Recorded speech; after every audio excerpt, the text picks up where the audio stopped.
permanentemente para vuestra conversión, para vuestra total conversión.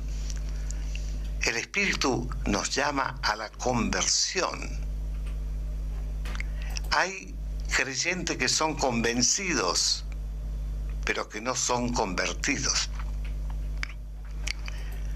Hay muchos católicos convencidos, pero no hay muchos católicos convertidos. Y esto pasa también en los sacerdotes. Hay muchos sacerdotes convencidos, pero no convertidos. ¿Cómo? Un sacerdote, ¿no? La conversión es una cuestión personal y muy íntima, muy profunda del corazón y del alma en la relación con Jesús. Por eso el Espíritu Santo permanentemente nos exhorta y presiona para que nosotros nos convirtamos, para vuestra total conversión, para que miréis las cosas del cielo y dejéis de mirar y contemplar las cosas de la tierra. Y esto, en las cosas del cielo y en las cosas de la tierra, incluye todo. Cuando dice las cosas del cielo, se refiere a todo lo que es espiritual. Cuando se habla de las cosas de la tierra, y bueno, de todo lo que se mueve alrededor nuestro. La riqueza, el trabajo, la ambición, en fin, en donde todo ser humano pone los ojos, ¿no? Porque aquí todo lo que está en la tierra perecerá. No quedará nada, mi querido hermano. Todo perecerá en la tierra. Y nuestro orgullo, nuestra soberbia y nuestro querer ser más que otros también perecerá. También perecerá. La Biblia dice que cuando nosotros morimos, ese mismo día, ese mismo momento que nosotros morimos, perecerán todos nuestros pensamientos, todas nuestras ambiciones, todo nuestro orgullo, toda nuestra soberbia va a parar a la tierra.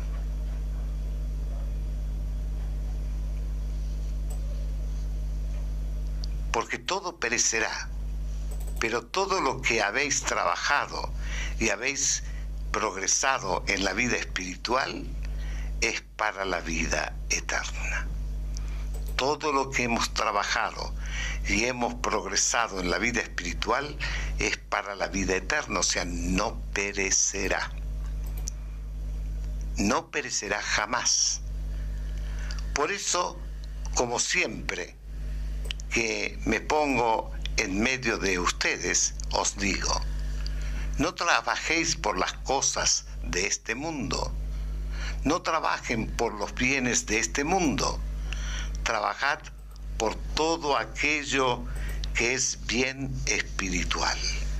No sé, más clarito hay que echarle agua, no sé, el Espíritu Santo nos habla con tanta claridad que no podemos decirle al Espíritu Santo, no hemos entendido. Porque el Espíritu Santo, si nos habla en términos tan teológicos o en términos tan celestiales, a lo mejor podríamos decir, Señor, no te entendemos. Pero el Señor habla con tanta claridad y habla nuestro lenguaje. No trabajen por los bienes de este mundo, está claro. Trabajen por todo aquello que es bien espiritual, por todo aquello que es para la vida eterna. Clarito como el agua. Trabajen por aquello que es para la vida eterna, porque así no podréis, porque así no perderéis vuestra alma si trabajamos por las cosas celestiales, ni perderéis todo lo que Dios ha puesto en vosotros por el Espíritu Santo que os ha sido dado. Podemos llegar a perder todo aquello que el Señor puso en nosotros por el Espíritu Santo que nos ha sido dado. Durante muchos años había una discusión entre los evangélicos. No sé si todavía esa discusión persiste, en que si la salvación se pierde o no se pierde. Algunos decían que una vez que ha sido bautizado y una vez que ha sido convertido a Cristo, esa salvación no se pierde. Otros dicen sí, la salvación se pierde. Sí, cometemos pecados si nos alejamos de Dios. Yo opto por lo segundo, pero no porque me guste lo segundo, sino opto por lo segundo por la palabra. Tenemos que ir siempre a la palabra de Dios. ¿Qué nos dice la palabra de Dios? San Pablo dice, cuidad vuestra salvación con temor y temblor. Yo no tengo que cuidar algo que no se puede perder. Cuido lo que se puede llegar a perder, lo que se puede echar a perder. Y no dice solamente que cuidemos nuestra salvación, sino cuiden vuestra salvación con temor y temblor, o sea, con miedo de perder un valor tan grande, un tesoro. Si cuando perdemos bienes terrenales nos ponemos mal, nos ponemos tristes, hay gente que le da un infarto y se muere, ¿no? Hay gente que se desespera cuando pierde tesoros materiales. Cuánto más si perdemos el tesoro eterno, que es nuestra salvación. Así que cuiden vuestra salvación con temor y temblor. El Espíritu Santo nos dice, si no, que trabajemos por aquello que es la vida eterna, porque así no perderéis vuestra alma, ni perderéis todo lo que Dios ha puesto en vosotros por el Espíritu Santo que os ha sido dado. ¿Y qué puso en nosotros el Señor? La salvación, la vida eterna. Y la puso por medio del Espíritu Santo, por su sangre vertida en la cruz. Por eso tenemos que trabajar para no perder nuestra salvación. Y vosotros sabéis que por sus frutos los conoceréis. Bueno, si yo me pongo a la sombra de un manzano, ¿cómo sé que es un manzano? Por su fruto. Si no, imposible saberlo. Y nosotros conocemos los árboles frutales por sus frutos. Con esto el Señor nos quiere decir, el Espíritu Santo, que conocemos a la gente, a los cristianos, por sus frutos espirituales. Y esto lo hemos repetido muchas veces y lo vamos a seguir repitiendo, tantas veces sea necesario. San Pablo hace una descripción de los frutos espirituales y de los frutos carnales. ¿Cuáles son los frutos espirituales? Empieza diciendo paz, gozo, benignidad, bondad, fe, mansedumbre. Contra las tales cosas, dice, no hay ley. ¿Cuáles son los frutos de la carne? ¿Cuáles son los frutos de la carne? Empieza por el fruto de la carne más visible en el mundo, entre medio de los que no son muy creyentes y los que son también creyentes, entre comillas: adulterio, fornicación, idolatría, hechicería, celos, iras, contiendas, truenerías y un montón de cosas más. Borracheras y cuántas otras cosas más. Que los que hacen tales cosas no heredarán el reino de Dios. Fíjese que los primeros 3 frutos carnales son adulterio. Esto abunda también en los cristianos. Cristianos tibios, cristianos fríos, sea como se sea, pero cristiano al fin. Fornicación también se refiere a la parte sexual en aquellos que son solteros, que son jóvenes o que no tienen esposa o esposo.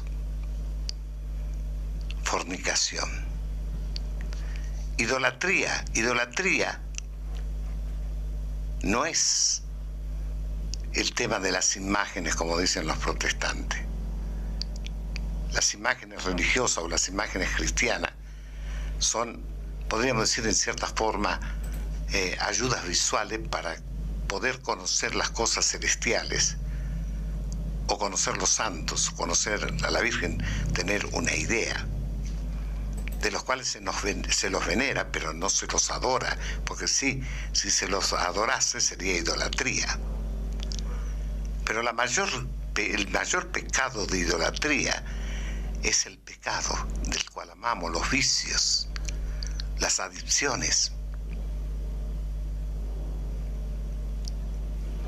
el celo, la ira, la contienda, la maledicencia, el falso testimonio y tantas otras porquerías más. Es idolatría. Es idolatría. Entonces, ¿cómo conocemos nosotros al que es y al que no es? Por sus frutos. Qué lamentable es cuando descubrimos que los que nos persiguen son los mismos cristianos, que a veces son sacerdotes, que son obispos, que son... bueno, está el fruto carnal florecido. Porque yo no puedo concebir que un cristiano persiga a otros cristianos. Entonces, por su fruto los conoceréis. Y vosotros no solamente tenéis una inteligencia natural, sino que también tenéis la sabiduría de lo alto, la inteligencia del espíritu, la inteligencia del alma, para poder discernir quiénes son realmente aquellos que llevan frutos para la vida eterna y aquellos que no llevan fruto por el Espíritu Santo. Son los que trabajan y se sacrifican por la iglesia, los que llevan los frutos del Espíritu, ¿no? Aquellos que aman a la iglesia, aquellos que han entendido las palabras de Jesús cuando dijo: si vosotros sois infieles, yo permanezco fiel. No puedo negarme a mí mismo. Cuando perseguimos a los cristianos, cuando perseguimos la verdad, cuando preferimos la mentira, nosotros somos infieles al Señor. Y el Señor sigue siendo fiel. Porque si no puedo negarme a mí mismo, porque todos somos miembros de su cuerpo. Si vosotros sois infieles, yo permanezco fiel, no puedo negarme a mí mismo. Así es el cristiano. Si sois fieles a la iglesia, el Señor estará en medio de vosotros y os bendecirá. Si sois fieles a la iglesia. ¿Cuál iglesia? La única. Santa, católica y apostólica. El Señor estará en medio de vosotros y os bendecirá. Porque ustedes como bautizados no pueden negarse a sí mismos, porque ustedes son la iglesia. Todo miembro que ha pasado por las aguas del bautismo forma parte de la iglesia. El que ama a la iglesia no puede negarse a sí mismo, porque la iglesia es el cuerpo místico de Cristo. Ese cuerpo místico de Cristo que ha recibido la vida del Espíritu Santo el día de Pentecostés y que sigue y continúa dando vida al cuerpo sobre la tierra para anunciar las virtudes de los cielos, para anunciar el Evangelio de Jesús. Ahora bien, cuando cada uno de vosotros habéis recibido el Espíritu, os convertisteis en el templo del Espíritu Santo. Y vosotros sois templo, vosotros sois el templo de Dios, donde habita. Hay un corito tan hermoso que dice, no sabéis que sois templo. Bueno, hay cristianos que no saben que son templos y que son templos del Espíritu. Yo de mi vida hago lo que quiero. Yo con mi cuerpo hago lo que quiero. No, porque nosotros somos templo del Espíritu Santo. Vosotros sois templo de Dios, donde habita y mora el Espíritu Santo. Aunque algunos, olvidándose de eso, descuidan el templo. Olvidándose o ignorándolo, ¿no? O ignorándolo. Entonces dice, aunque algunos, olvidándose de esto, descuidan el templo, así como hay sobre la faz de la tierra miles y millones de templos hechos por la mano del hombre, donde el Santísimo Sacramento habita y donde se le rinde culto a Dios, donde la iglesia se reúne para rendirle culto a Dios y ese templo está dispuesto de una manera tal que ya ha sido predicho en el Viejo Testamento. Bueno, aquí vamos a entrar en otra cosa, pero yo antes quería explicar sobre esto, que, por ejemplo, algunos predicadores hacen énfasis sobre que Dios habita en nosotros como templos del Espíritu Santo. Habita en templos vivientes. Y por medio de esto, de que habita en templos vivientes, como que se niega la presencia de Dios en el templo hecho por la mano del hombre. Son dos cosas totalmente diferentes. Una cosa es el templo viviente donde habita el Espíritu y donde el Espíritu nos impulsa a predicar el Evangelio. Y otra cosa es el templo hecho por la mano del hombre donde nos reunimos a adorar a Dios. Y donde no nos olvidemos que también habita en templo hecho por la mano del hombre. Especialmente allí se reúne la iglesia. La iglesia es Cristo. Es el cuerpo místico de Cristo. Y está la presencia sacramental de Jesús en el templo.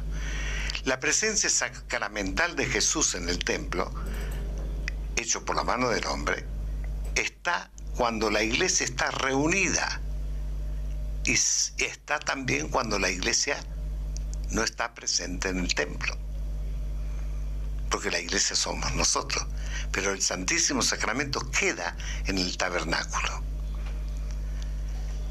El Santísimo Sacramento habita y donde se le rinde culto a Dios. Donde la iglesia